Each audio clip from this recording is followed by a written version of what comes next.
Hello everyone, स्वागत है आपका हमारे इस बहुत ही शानदार वीडियो में। और आज के इस वीडियो में हम आप लोगों को मल्टीपल चॉइस क्वेश्चंस करवाने वाले हैं, वो भी आपके यूनिट नंबर 5 ग्रीन स्किल्स का। तो इस चैप्टर के अंदर जितने भी इम्पोर्टेंट टॉपिक्स हैं उन सब से यहाँ पर एमसीक्यू बनाया गया है, जिससे कि आप लोगों की एग्ज़ाम की प्रिपरेशन हो सके और एग्ज़ाम में अगर कोई भी टॉपिक से कोई क्वेश्चन आता है तो आप उसका जवाब दे सकें और आपको एक आइडिया भी लग जाए कि आपके एग्ज़ाम में किस तरीके से ग्रीन स्किल चैप्टर से एमसीक्यू क्वेश्चन टाइप्स बन सकते हैं। तो यहाँ पर हम आप लोगों के लिए 30 क्वेश्चंस लेकर के आए हैं और इन 30 क्वेश्चंस को अच्छे से आप देखिएगा और समझिएगा। और केवल आंसर नहीं बताएंगे, यहाँ पे आपको उस आंसर के पीछे का जो लॉजिक है, जो एक्सप्लेनेशन है, वो सब भी यहाँ पे बताया जाएगा। तो ध्यान से देखिएगा, वीडियो को पूरा अंत तक देखिएगा अगर आप इस सारे एमसीक्यू को अच्छे से समझना चाहते हैं और अपने इस ग्रीन स्किल चैप्टर की प्रिपरेशन करना चाहते हैं। क्योंकि अगर आपको अभी तक इससे पहले ग्रीन स्किल चैप्टर के बारे में ज़्यादा नहीं पता होगा तो अभी बहुत कुछ इसी एमसीक्यू को सॉल्व करते करते पता लगने वाला है। तो चलिए स्टार्ट करते हैं, ज़्यादा टाइम वेस्ट नहीं करते हैं, वैसे भी 1 मिनट बीत चुका है। सबसे पहले हमारा क्वेश्चन है कि how many sustainable development goals are given by United Nations, यानी यूनाइटेड नेशन ने कितने सस्टेनेबल डेवलपमेंट गोल्स दिए हैं। तो हमारे पास ऑप्शन है 18, 17, 15 और 20। तो जो करेक्ट आंसर है इसका 17 है, यानी यूनाइटेड नेशन ने टोटल 17 सस्टेनेबल डेवलपमेंट गोल्स को दिया हुआ है। इसके बाद हमारा क्वेश्चन नंबर 2 आता है, जो कि है choose the options which define sustainable development, यानी हमें इन 4 ऑप्शंस में से उस ऑप्शन को सिलेक्ट करना है जो सस्टेनेबल डेवलपमेंट को डिफ़ाइन करता है। तो हमारे पास जो ऑप्शन है taking care of future generation, sustainable development future generation का ध्यान रखने के लिए कहता है। Taking care of only our self, केवल अपना ध्यान रखने के लिए कहता है। Taking care of our self and the future generation, अपना खुद का और फ्यूचर जनरेशन दोनों का ध्यान रखने के लिए कहता है। या फिर वेल बीइंग ऑफ ऑल, सब लोग स्वस्थ रहें, इसके लिए कहता है। तो यहाँ पर जो हमारा करेक्ट आंसर है वो है 3rd number, taking care of our self and future generation. Sustainable development ये कहता है कि हमें अपना और अपनी फ्यूचर जनरेशन दोनों का ध्यान रखना चाहिए। अब हमारा 3rd क्वेश्चन आता है, जो कि है which organisation has made the sustainable development goal, यानी किस ऑर्गेनाइजेशन ने सस्टेनेबल डेवलपमेंट गोल को बनाया हुआ है। तो हमारे पास ऑप्शंस हैं United Nations, league of Nations, UNICEF और वर्ल्ड हेल्थ ऑर्गेनाइजेशन। तो यहाँ पर जिस ऑर्गेनाइजेशन ने सस्टेनेबल डेवलपमेंट गोल को बनाया है वो है यूनाइटेड नेशंस। उसके बाद हम आते हैं क्वेश्चन नंबर 4 में, जो कि है which of the following is a foundation of sustainable development.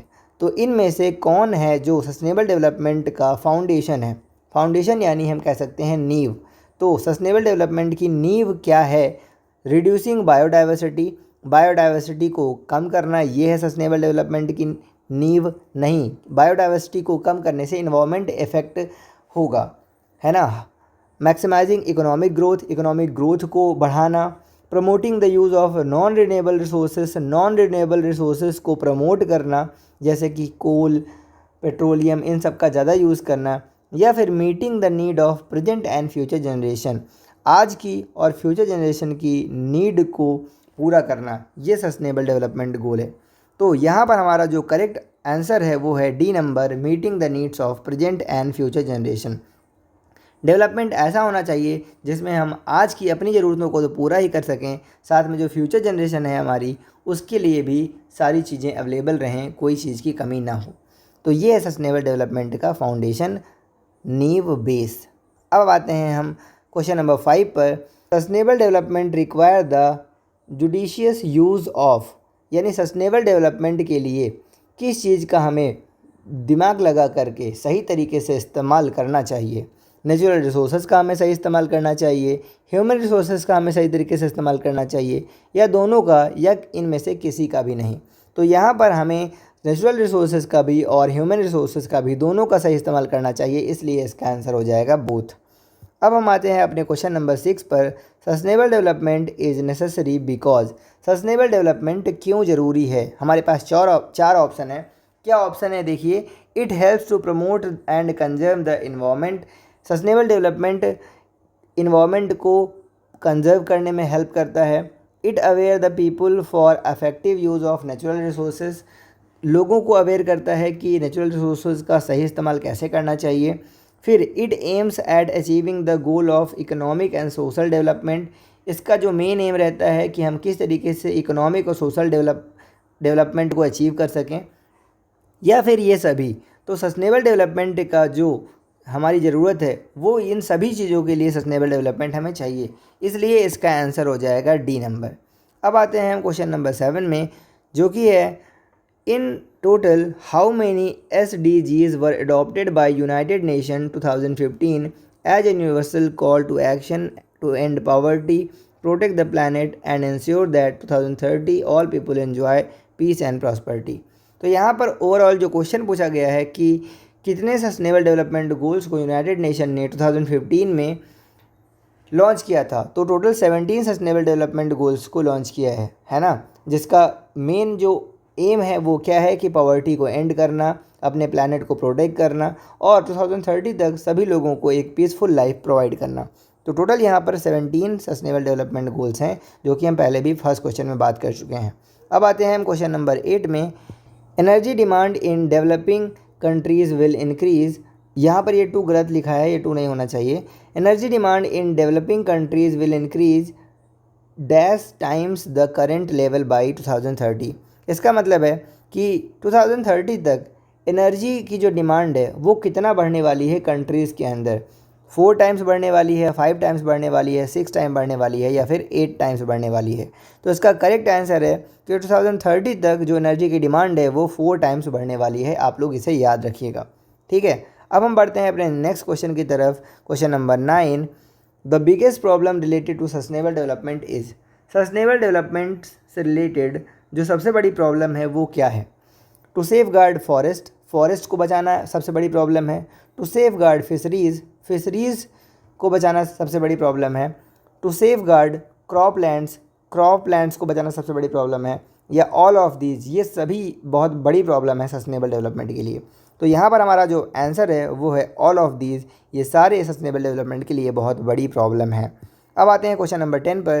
According to the concept of sustainable development, the environment and development are स्पेस फिर issues.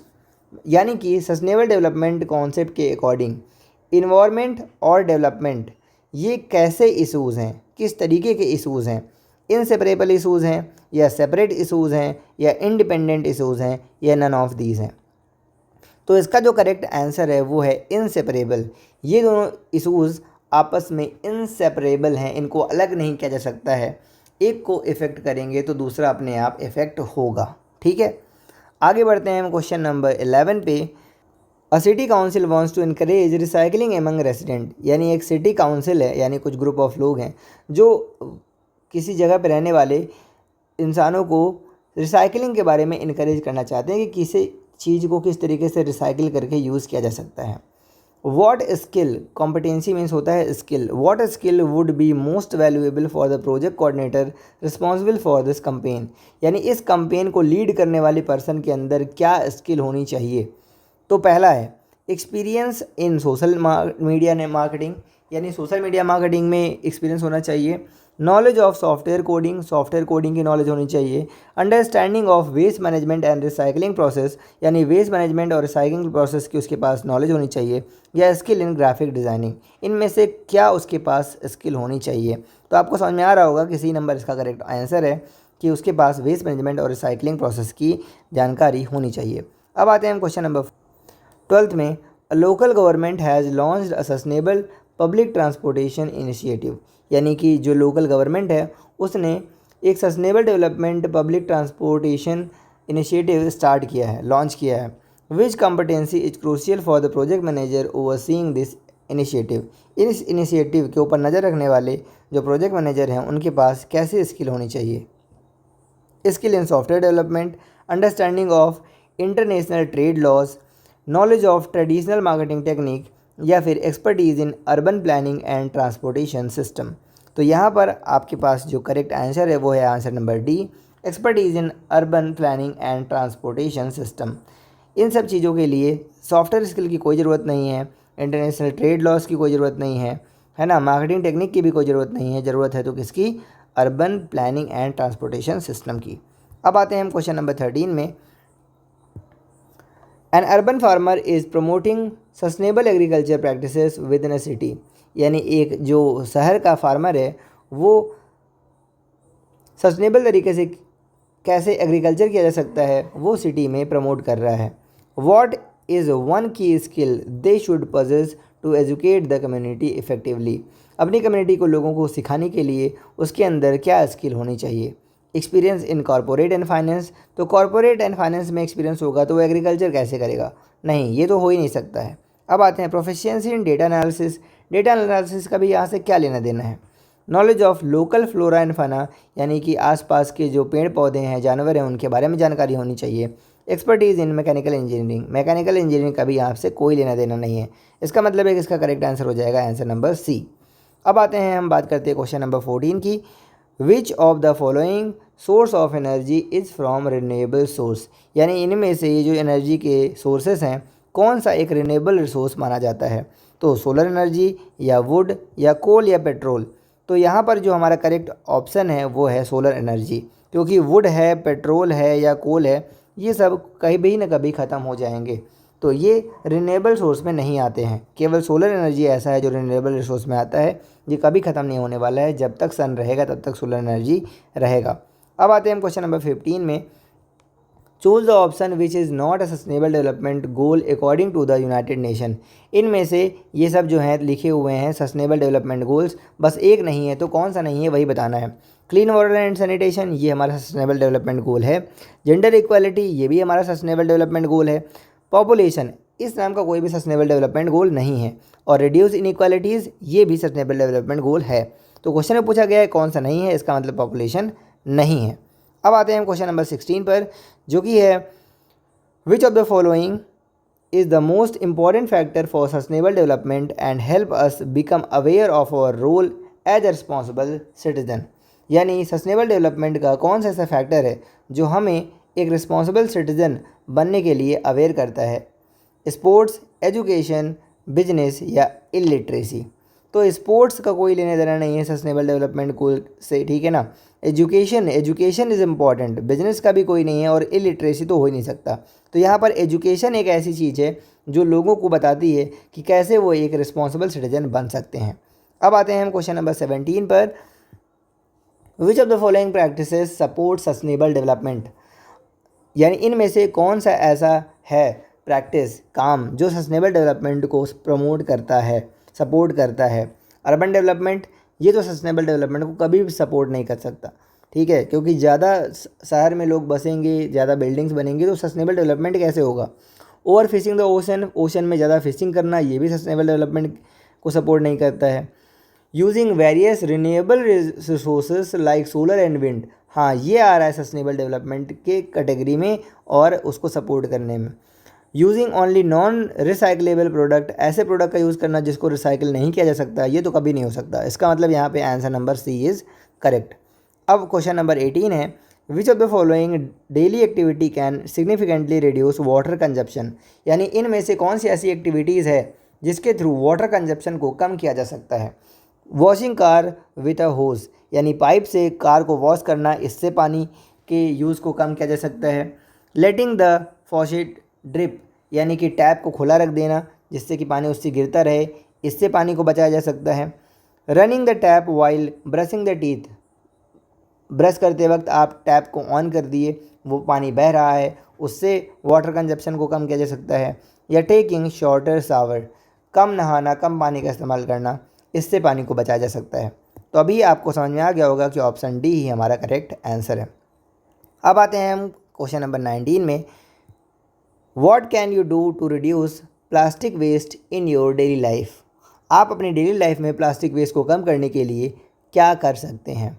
By more single use plastic item, ज़्यादा से ज़्यादा आप ऐसे प्लास्टिक आइटम का use करें जो केवल एक बार ही यूज़ में आता है, उसके बाद उसको फेंक दें। Use reusable water bottles and bag, आप ऐसे वाटर बॉटल्स या बैग का इस्तेमाल करें जिसको दोबारा से इस्तेमाल किया जा सकता है।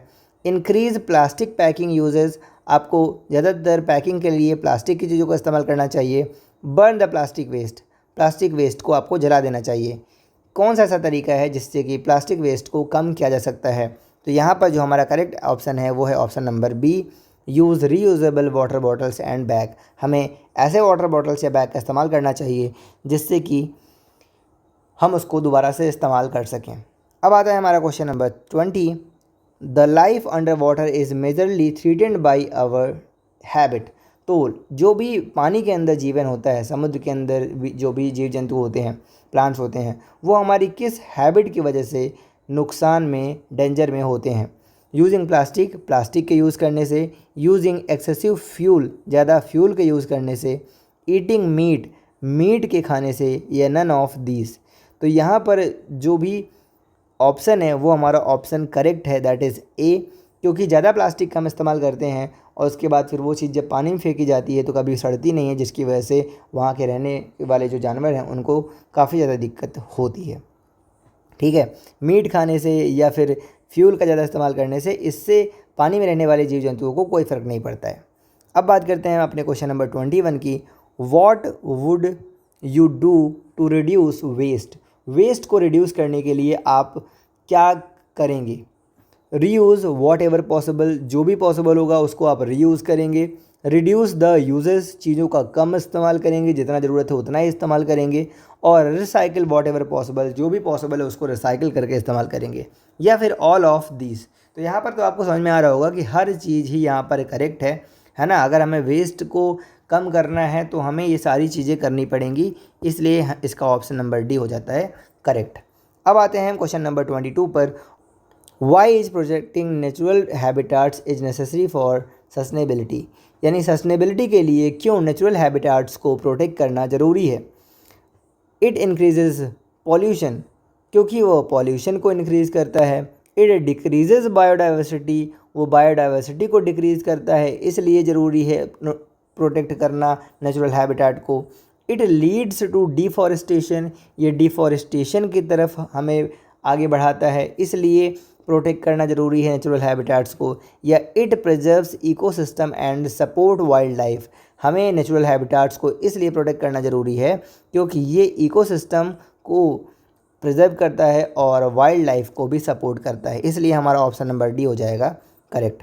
अब आते हैं हम क्वेश्चन नंबर 23 पर। विच of the following is the environmental benefit of buying locally produced product. यानी इनमें से ऐसा कौन सा बेनिफिट है जो लोकली प्रोड्यूस प्रोडक्ट को ख़रीदने पर होगा। ठीक है, तो इन्वायरमेंट के लिए बेनिफिट क्या हो सकता है जब हम आसपास की चीज़ों को ख़रीदते हैं, चलिए देखते हैं। तो पहला ऑप्शन है इट इंक्रीजेज ट्रांसपोर्टेशन एमिशन, इससे ट्रांसपोर्टेशन एमिशन बढ़ता है। ये तो हो ही नहीं सकता है क्योंकि जब कोई सामान दूर से आएगा ही नहीं तो ट्रांसपोर्टेशन एमिशन कम ही होगा, ज़्यादा नहीं होगा, तो इंक्रीज़ ये तो हो ही नहीं सकता। Support for local economies and reduce environmental impact, तो यहाँ पर तो दिख रहा है कि हाँ हो सकता है ये आंसर हो। Higher packaging waste, packaging waste ज़्यादा होगा, नहीं ऐसा कहीं हो ही नहीं सकता। नन ऑफ दिस, ये नहीं होगा। बी नंबर हमारा करेक्ट ऑप्शन होगा। ठीक है, support the local economies and reduce environmental impact. अब आते हैं हम अपने क्वेश्चन नंबर 24 पर कि क्या लिखा हुआ है यहाँ पे, ध्यान समझिएगा क्योंकि पैराग्राफ थोड़ा बड़ा है। A community initiates a tree planting campaign to restore local forest, यानी एक कम्युनिटी है, कुछ ग्रुप ऑफ लोग हैं जो कि ट्री प्लांटिंग कैंपेन स्टार्ट कर रहे हैं जिससे कि वह लोकल जो फॉरेस्ट है, आसपास के जो जंगल है, उनको वापस से रीस्टोर कर सकें, क्योंकि वहाँ पेड़ कट गए हैं तो वापस से पेड़ लगा के उन फॉरेस्ट को वापस से जिंदा किया जा सके। Aiming to enhance biodiversity, prevent soil erosion and provide habitats for wildlife, साथ में ये भी एम है कि बायोडाइवर्सिटी को बढ़ाया जा सके, सॉइल इरोजन को कम किया जा सके और वाइल्ड लाइफ के लिए एक नेचुरल इन्वायरमेंट क्रिएट किया जाए। This initiative also include educating resident about sustainable land use practice to protect their natural environment, साथ में ये इनिशिएटिव लोकल लोगों को ये सिखाने का भी है कि किस तरीके से सस्टेनेबल तरीके से लैंड का इस्तेमाल करके हम अपने इन्वायरमेंट को बचा सकते हैं। विच SDG can you relate this initiative to, यानी इनमें से कौन सा SDG सस्टेनेबल डेवलपमेंट गोल है जो इस इनिशिएटिव को सपोर्ट करता है। क्लीन वाटर एंड सैनिटेशन, ये तो हो ही नहीं सकता क्योंकि यहाँ पे वाटर का कोई काम ही नहीं है। लाइफ ऑन लैंड, हाँ ये होगा। एफोर्डेबल क्लीन एनर्जी, ये तो हो नहीं सकता, क्लाइमेट एक्शन से कोई मतलब नहीं है, तो हमारा जो करेक्ट ऑप्शन है वो है option number B, life on land. ठीक है, क्योंकि यहाँ पर वाइल्ड लाइफ और सॉइल इरोजन इन सब की बात हो रही है, तो जो कि लैंड से जुड़ा हुआ है, इसलिए हमारा करेक्ट ऑप्शन होगा लाइफ ऑन लैंड। अब आते हैं क्वेश्चन नंबर 25 पर। A local community in your area is planning to build a park, एक लोकल कम्युनिटी है जो पार्क को बनाना चाहती है आपके एरिया में। दे हैव टू ऑप्शन, उनके पास दो ऑप्शन है, यूजिंग नेचुरल ग्रास और सिंथेटिक टर्फ यानी सिंथेटिक ग्रास। तो which of the following option would be more sustainable for the park development, park development के लिए कौन सा जो ऑप्शन होगा वो करेक्ट होगा, ये हमें देखना है। तो natural grass as it improves air quality and support by local biodiversity, ये हमारा ऑप्शन सही होगा। या फिर synthetic turf as it more eco friendly, क्योंकि ये ज़्यादा इको फ्रेंडली होता है। और बोथ ऑप्शंस आर सस्टेनेबल, ये दोनों ऑप्शन सस्टेनेबल हैं। या फिर none as both options have negative impact on the environment, इनमें से कोई नहीं, क्योंकि दोनों ऑप्शंस का नेगेटिव इम्पैक्ट होगा एनवायरनमेंट पे। तो कौन सा ऑप्शन करेक्ट है? तो यहाँ पर जो ऑप्शन नंबर ए है वो करेक्ट हो जाता है, क्योंकि नेचुरल ग्रास लगाने से ही जो है एयर की क्वालिटी और लोकल बायोडाइवर्सिटी को सपोर्ट मिलेगा, है ना। अब आ जाते हैं हम क्वेश्चन नंबर 26 पर। In your role as a student leader, how can you encourage your school to adapt more sustainable practices. आप एक स्टूडेंट लीडर हैं अपने स्कूल के अंदर, तो आप किस तरीके से अपने स्कूल को इनकरेज करेंगे कि वहाँ पर सस्टेनेबल प्रैक्टिसेस को अडॉप्ट किया जाए।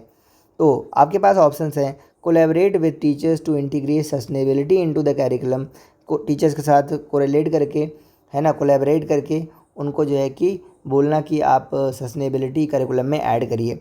Start an awareness campaign about environmental issues के बारे में एक अवेयरनेस को स्टार्ट करना, कंपेन स्टार्ट करना, लोगों को बताना। Propose a green committee to oversee sustainability initiative, एक ग्रीन कमेटी बनवाना जिससे कि वो सस्टेनेबिलिटी इनिशिएटिव्स को देखा जा सके। ऑल ऑफ दीज, तो यहाँ पे ये सारी चीज़ें की जा सकती हैं, है ना, एज ए स्टूडेंट, और सभी के सभी यहाँ पे इन्वायरमेंट के लिए ही बेनिफिशियल रहेगा। अब आते हैं हम क्वेश्चन नंबर 27 पे। As a consumer what practice can you adapt to contribute to sustainable development, यानी एक कंज्यूमर की तरह, ठीक है, आप क्या ऐसा काम कर सकते हैं जिससे सस्टेनेबल डेवलपमेंट में आपका भी कुछ योगदान हो, कंट्रीब्यूशन हो। तो चूज़ सेकेंड हैंड और up cycled item when ever possible, ये आप कर सकते हैं कि आप सेकेंड हैंड चीज़ें खरीद लें, है ना, या फिर रिसाइकल चीज़ें खरीद लें। Buy only new product to support the economy को सपोर्ट करने के लिए आप केवल नए प्रोडक्ट खरीदें, तो ये तो सस्टेनेबल डेवलपमेंट सपोर्ट नहीं कर रहा है, ये तो नहीं होगा। Ignore labels and choose based on brand popularity, आप लेबल को इग्नोर करके केवल जो है कि ब्रांड पॉपुलरिटी के हिसाब से चीज़ सामान खरीदें नहीं। Purchase fast fashion items frequently, आप जो भी फैशन में चल रहा है, ट्रेंड में चल रहा है, उसको खरीद के सस्टेनेबल डेवलपमेंट को सपोर्ट कर सकते हैं। तो नहीं, ये भी नहीं होगा। हमारा option number A is correct, है ना। सेकेंड हैंड जब भी चीज़ें हों, अगर आप ले सकते हैं तो उसको लीजिए, तभी जाके आप सस्टेनेबल डेवलपमेंट को सपोर्ट कर सकते हैं, ठीक है। अब आते हैं हम क्वेश्चन नंबर अपने 28 पर। पैराग्राफ थोड़ा बड़ा है, आप ध्यान से समझिएगा। Climate change is creating unstable and extreme weather pattern that can have harmful impact on health. तो जिस तरीके से क्लाइमेट चेंज हो रहा है उसकी वजह से जो वेदर कंडीशन है वो एकदम अनस्टेबल और एक्सट्रीम होती है, जिसकी वजह से जो हेल्थ पर काफ़ी ज़्यादा इफ़ेक्ट पड़ता है, हार्मफुल इफ़ेक्ट पड़ता है। Every year, extremely high or low temperature affects the health of many people, particularly older people and people who work outdoors. तो हर साल कभी कभी ज़्यादा गर्मी, ज़्यादा ठंडी की वजह से ज़्यादातर जो ज़्यादा उम्र के लोग हैं या फिर जो लोग बाहर काम करते हैं उनको नुकसान पहुंचता है, काफ़ी ज़्यादा नुकसान पहुंचता है।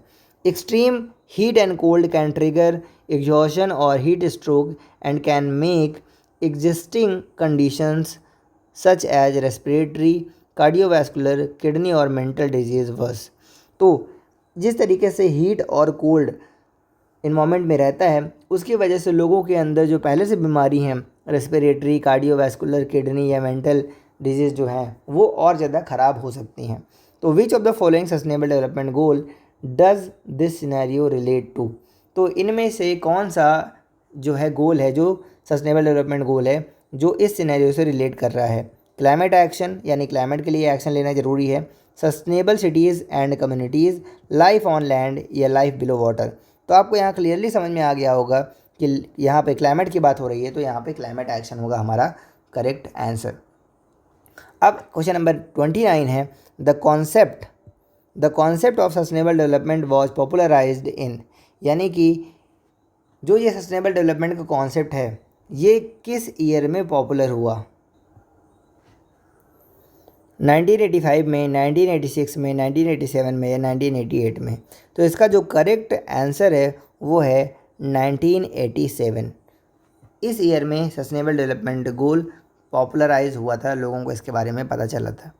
अब आते हैं हम अपने क्वेश्चन नंबर 30 पर, जो कि है sustainable development requires proper use of. Sustainable development के लिए किस चीज़ का प्रॉपर इस्तेमाल करना चाहिए?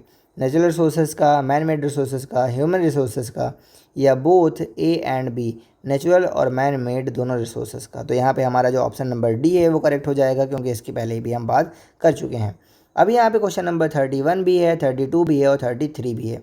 तो जैसा कि हमने आपसे वादा किया था, हमने 30 क्वेश्चंस करा दिए हैं और अब ये 3 क्वेश्चंस आपके लिए हैं। आप देख लीजिए इनको अच्छे से, ठीक है। वीडियो को पॉज कर लीजिए और आपको करना क्या है कि इन क्वेश्चंस का जो आंसर है वो कमेंट बॉक्स में टाइप करना है, ठीक है। तो आपको बताना है, हमने भी देखना चाहते हैं कि आपको जो हमने समझाया है आपको कितना समझ में आया है, क्या आप इन क्वेश्चंस का जवाब खुद से दे सकते हैं या फिर नहीं, ठीक है। तो जो भी ऑप्शन आप चूज़ करेंगे, अगर आपका आंसर सही रहता है तो उस कमेंट को मैं पिन करूँगा, ठीक है। जो भी पर्सन सबसे पहले कमेंट करेक्ट करेगा उसी का मैं कर दूँगा पिन। तो आप लोग देख लीजिएगा जिसको भी नहीं पता रहेगा। बाकी जैसे ग्रीन स्किल चैप्टर का यहाँ पे हमने अभी MCQ कराया है, सेम वैसे ही हम जो बाकी चैप्टर्स हैं उनका भी MCQ लेकर के आने वाले हैं। तो अगर आप चाहते हैं कि आप हमारे साथ जुड़े रहें और आप उन MCQs वाली वीडियोज़ को भी देखना चाहते हैं तो आप चैनल को सब्सक्राइब कर सकते हैं, वीडियो को लाइक कर सकते हैं और बेल आइकन को तो प्रेस करना बिल्कुल मत भूलना, वरना वीडियो अपलोड होगी तो आपको पता नहीं चल पाएगा। तब तक मिलते हैं नेक्स्ट वीडियो में। Stay healthy, stay focused and keep learning. Bye bye.